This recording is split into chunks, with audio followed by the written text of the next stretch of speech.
Welcome to part 3 of the 12C R1 Linux Rack Installation Cookbook video, where we will be performing the database software installation. Okay, so we've opened a VNC session as the Oracle OS user. So our RDBMS software is owned by Oracle. Our Grid infrastructure software is owned by Grid.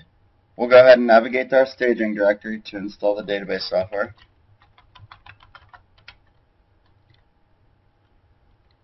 We'll make sure that our environment does not contain any Oracle-related environment variables. It does not. And we'll go ahead and run installer. The first screen that will be shown is the Oracle Configuration Manager screen, which allows you to plug the configuration information into MyOracle Support. So when you log into MyOracle Support, you can actually see information about your cluster, like your current patch levels, and you'll get recommendations on the latest and greatest patches, etc. For more information on Oracle Configuration Manager, see MyOracle Support Note 548847.1. For this installation, we are not going to configure OCM, and we're going to get a prompt saying that we really want you to configure OCM, but for this particular installation, we're still going to choose not to, so we're going to go ahead and click yes. The next screen here is much like the Grid infrastructure screen, where we have the ability to download software updates and install those as part of this software installation. So if you would like to take advantage of this feature, you can choose Use MyOracle Support Credentials for download. You enter your MyOracle Support username and password. It'll go out and retrieve any patches that are available that are able to be installed as part of the software installation. You also have the ability to use pre-downloaded software updates.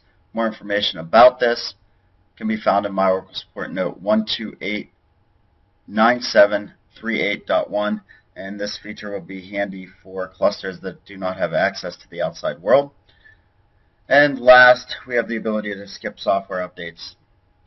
For this particular installation, we are going to skip the software updates. We don't have access to MyOracle Support from this cluster that we're building. And the next option that we're provided with is whether or not we want to create a database, install the database software only, or upgrade an existing database. Obviously, we're not upgrading an existing database because this is a new cluster. So we're presented with install database software only or create and configure a database. We're going to choose install database software only, and we'll run DBCA as a separate module to this video series. So now for our installation options, we are able to install single instance database, Oracle RAC 1 node, or Oracle Real Application Clusters database installation. So we're going to choose Oracle Real Application Clusters database installation and click next. And for our node list, we want to ensure that every node in our cluster is represented in this node list. And we'll also want to ensure that SSH equivalency is configured, so we'll go ahead and click test here. Okay, so we can see it's already configured. We'll go ahead and click next. On the language screen, choose the appropriate language. In our case, this is English. Click next. And now, what type of database would you like to install, Enterprise Edition or Standard Edition? So we're going to go ahead and choose Enterprise Edition. For our installation directories, Oracle Base is already properly set, UO1 App Oracle. For the software location, we want UO1 App Oracle Product 12.1.0.1 DB Home 1. Again, these directories were pre-created as part of the OS prereq video module, part 1 of this video series.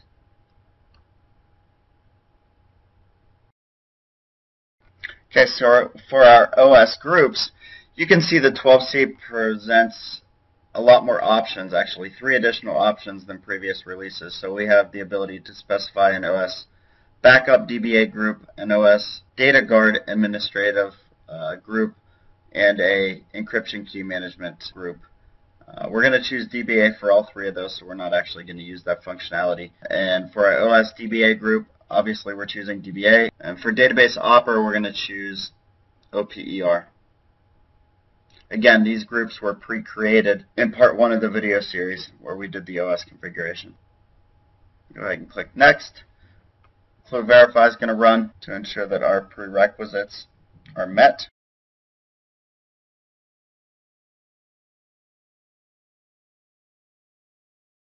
Okay, so for our OS prereq checks, we can see that we got a warning on the scan listener probably. Let's go ahead and take a look at it. And the warning is all scan VIPs and scan listeners are running on node CE Train 21, which, yes, that is true because we only have one scan address for this particular cluster. Best practice for scan is to have a minimum of 3 addresses resolvable via DNS round robin.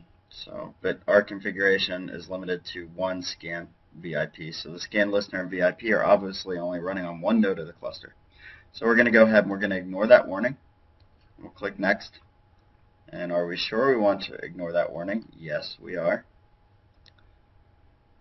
And at this point, we're ready for installation. We're going to go ahead and click the Install button.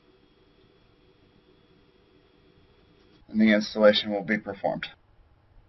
Time for install is obviously system dependent, network dependent, so times can vary. For the sake of this video, we are going to speed things up a little bit though.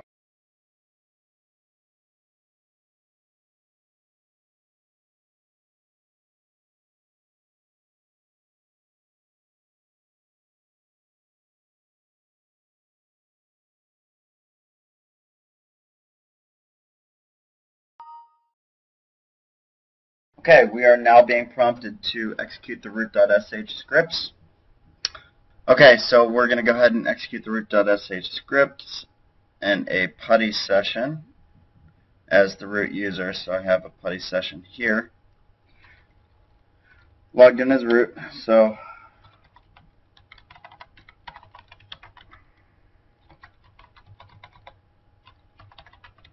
go ahead and execute the script. SSH to node 2. And we're just going to copy and paste. Set the default.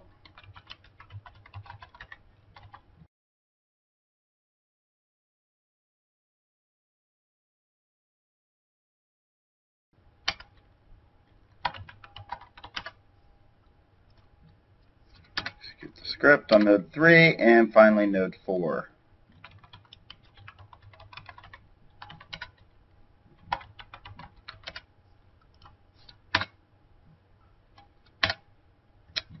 Okay, get rid of our PuTTY session, and we'll go ahead and click OK on the OUI, and you can see our database installation was successful.